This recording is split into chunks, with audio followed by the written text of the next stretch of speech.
pessoal, o vídeo de hoje é sobre o livro Triste Fim de Policarpo Quaresma, do Lima Barreto. Lima Barreto, ele era mulato e neto de escravos libertos. E durante a sua adolescência, ele tinha um padrinho que o ajudou com os estudos, porém ele não conseguiu terminar a faculdade por falta de dinheiro. Sua escrita é considerada militante, realista e muitas vezes autobiográfica. E todo o seu enredo era construído a partir de pesquisas do cenário político e cultural do Brasil.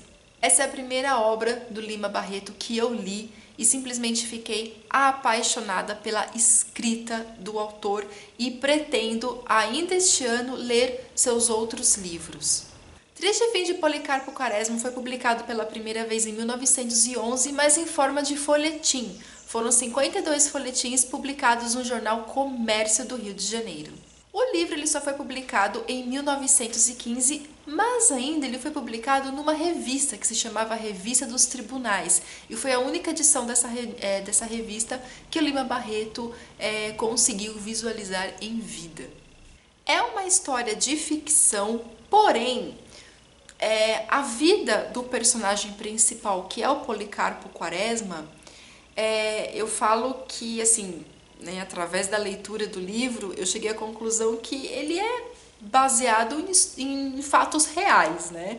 Porque o Lima Barreto, aqui no final, tem toda uma bibliografia, tem toda uma pesquisa que ele realizou, até mesmo aqui na introdução, o Lima Barreto ele fazia muitas pesquisas, né? Ele realizava muitas pesquisas nesse cenário político-cultural do Brasil para escrever as suas histórias. Então, assim, Policarpo Quaresma, né, teoricamente, ele não existiu, mas acredito que sim existiram pessoas como o Policarpo inseridas, né, no cenário aqui da época.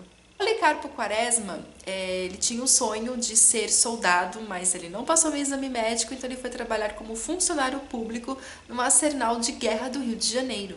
E Policarpo era extremamente patriota, extremamente brasileiro. E foi esse patriotismo que o levou ao seu triste fim. Ele era um homem, assim, muito bondoso, aquele homem que tinha um coração enorme. Você, como leitor, se apaixona por ele porque ele é super bonzinho, super correto em absolutamente tudo. E ele era super respeitado pela família, pelos amigos, né, por conhecidos, desconhecidos, enfim, ele era super respeitado até que um dia ele resolveu ter aulas de violão. E ter aulas de violão nessa época era coisa de gente desclassificada, né? Século 21, coisa de vagabundo, né, gente? Vamos colocar aqui o que realmente é, né? Naquela época se falava desclassificado, né? Hoje utilizamos outros termos. E só que para Policarpo isso era preconceito, porque aquela modinha de violão fazia parte da cultura, fazia parte da tradição brasileira. E ele ficava ele ficava muito irritado porque tudo aquilo que era tradição, conforme os anos iam se passando, era totalmente descartado, como acontece hoje. E como patriota, ele só utilizava coisas nacionais, nada importado, ele não gostava de nada que era importado. Até que uma hora esse patriotismo dele, porque ele decidiu colocar esse patriotismo em prática e virou o quê? Loucura. Policarpo decidiu adotar a língua tupi-guarani como a língua oficial do Brasil. Policarpo estava errado? Então, na minha opinião como leitora, ele não estava errado, porque assim, a nossa língua, se você parar para pensar, né, é a Tupi-Guarani, é a nossa língua de origem, é a língua daqui, né, quando o Brasil foi descoberto, enfim, toda aquela questão. Teria que ser nossa língua, só que não foi isso que aconteceu, entre a questão da colonização e etc.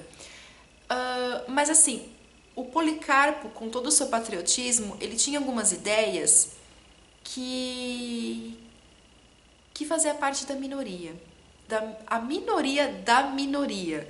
Então, isso é até hoje, né? Quando você faz parte da caixinha da minoria, você é considerado louco. E foi isso que aconteceu com o Policarpo Quaresma, então aí você tem todo o desenrolar do livro que eu não vou mencionar aqui para vocês. Eu tenho essa edição aqui que é da Penguin, que ela é uma edição maravilhosa. Ela tem uma introdução, ela tem um prefácio do Oliveira Lima e é simplesmente incrível, um livro delicioso de ler. Eu tinha um certo... O que aconteceu? Minha historinha com esse livro. Lá na minha adolescência, na época do colégio, eu fiquei, né? Enfim, teve uma... A gente tinha que fazer um seminário, né? Só que o bom é que nós tínhamos opções, né? Eu tinha 2 livros para escolher, né? Cada pessoa ali tinha 2 livros para escolher. Então, eu fiquei com o Triste Fim de Policarpo Quaresma e Os Sertões de Euclides da Cunha. E eu ouvi falar naquela época que esse livro aqui era um livro muito chato, era um livro assim, muito difícil, então eu falei, eu vou ficar com Os Sertões. E eu não estava muito afim de ler Os Sertões de Euclides da Cunha. Li Os Sertões, fiz meu seminário, eu simplesmente amei Os Sertões de Euclides da Cunha, é um dos meus livros preferidos da vida, pretendo reler para fazer vídeo aqui no canal. E coitadinho, né? Nunca mais, assim, eu falei, não quero ler esse livro nunca mais. E aí eu comprei esse livro, acho que ano passado, e falei, quer saber, vou dar uma chance. Lima Barreto, né? E aí, só que aí eu comecei a escutar pessoas dizendo, olha, é um livro muito bacana, tem uma narrativa maravilhosa e tal. E, gente, realmente, eu fiquei encantada com a escrita do Lima Barreto, eu quero escrever, né, desse jeito aqui, gente. Nossa... ele tem uma questão meio poética na escrita e ele é meio sarcástico, assim. O que eu achei engraçado é que lá no começo do livro, eu não sei se você que leu, deixa aqui nos comentários se você percebeu isso, mas o Lima Barreto, quando ele começa a falar do Policarpo, de como ele é e tal, dessa questão do patriotismo, meio que ele tá tirando um sarro do Policarpo. Tem uma crítica aqui, sabe, com essa questão de patriotismo, né, que é muito bonita, é uma filosofia muito bonita, só que não funciona, né, quando você vai colocar isso na prática, não funciona, e ao mesmo tempo, você termina a leitura e você fica pensando, patriotismo, será que é loucura ou não? Será que as coisas, né, de acordo com a leitura, com tudo aquilo que Policarpo fez, com as ideias que ele começou a colocar em prática, será que é tão loucura assim? Ou será que nós que estamos loucos? Né? Você fica esse ponto de interrogação. E o Lima Barreto, ele vai jogando um sarcasmo conforme ele vai falando do Policarpo no decor da leitura. Então eu achei isso genial, uma escrita fantástica, deliciosa, não é nada difícil. E essa edição, claro, nós estamos falando de 1900, né, gente? 1915, quando o livro foi publicado. Então existem algumas palavras que eram utilizadas na época que hoje a gente não conhece, a gente não tem conhecimento dessas palavras, porém tem muitas notas de rodapé. Isso aqui tudo, gente, cadê? Isso aqui tudo, ó, são notas de rodapé, tá? E tem assim no livro inteiro, então você não fica perdido, ok? Então é isso, gente. Se vocês gostaram do vídeo, deixa o joinha de vocês, compartilhem, se inscrevam no canal e até o nosso próximo vídeo. Tchau!